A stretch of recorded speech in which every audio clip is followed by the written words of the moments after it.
The Life and Sad Ending of Johnny Weissmuller. Johnny Weissmuller was born on June 2, 1904, in Friedorf, today a district of the city of Timisoara in Romania, then a part of the Austro-Hungarian Empire. Weissmuller would later claim to have been born in Windsor, Pennsylvania, probably to ensure his eligibility to compete as a part of the U.S. Olympic team.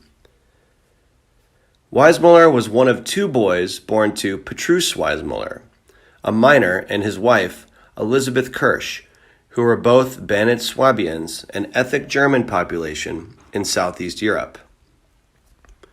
At age 9, young Weissmuller was a sickly child who contracted polio. At the suggestion of his doctor, he took up swimming to try and battle the disease. After the family moved from western Pennsylvania to Chicago, he continued swimming and eventually earned a spot on the YMCA swim team. Then, he grew to be 6'3", 190 pounds, and a champion athlete, undefeated winner of 5 Olympic gold medals, 67 world and 52 national titles, holder of every freestyle record from 100 yards to half a mile. He made his first motion picture appearance as an Adonis wearing only a fig leaf in the movie entitled Glorifying the American Girl in 1929. After great success with a jungle movie, MGM head Louis B. Mayer, via Irving Thalberg, opted for 2 of Edgar Rice Burroughs' Tarzan stories. Cyril Hume, working on the adaptation of Tarzan, the Ape Man in 1932, noticed Weissmuller swimming in the pool at his hotel and suggested him for the part of Tarzan. Weissmuller was under contract to BVD to model underwear and swimsuits. MGM got him released by agreeing to pose many of its female stars in BVD swimsuits.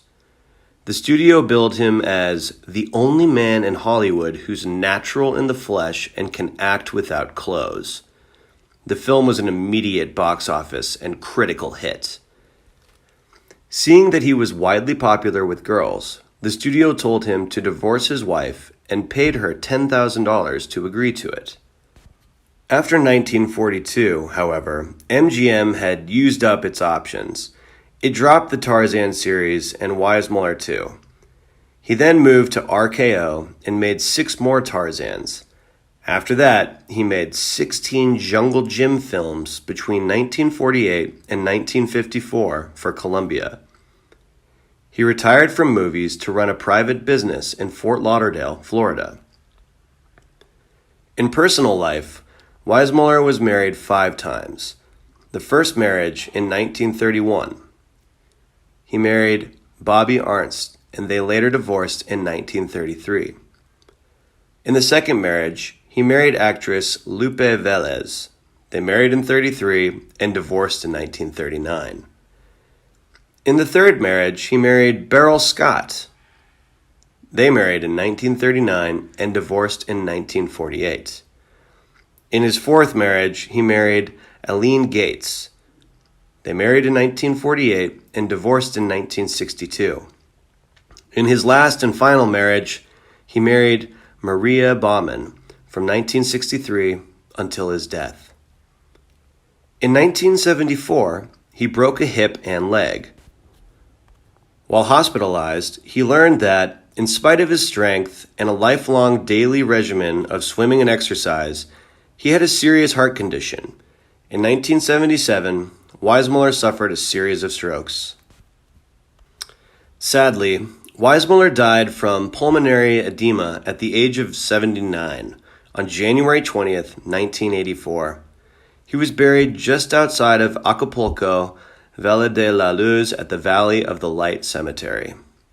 For his contribution to the motion picture industry, John Weissmuller had a star on the Hollywood Walk of Fame at 6541 Hollywood Boulevard in Hollywood, adjacent to the star of Maureen O'Sullivan.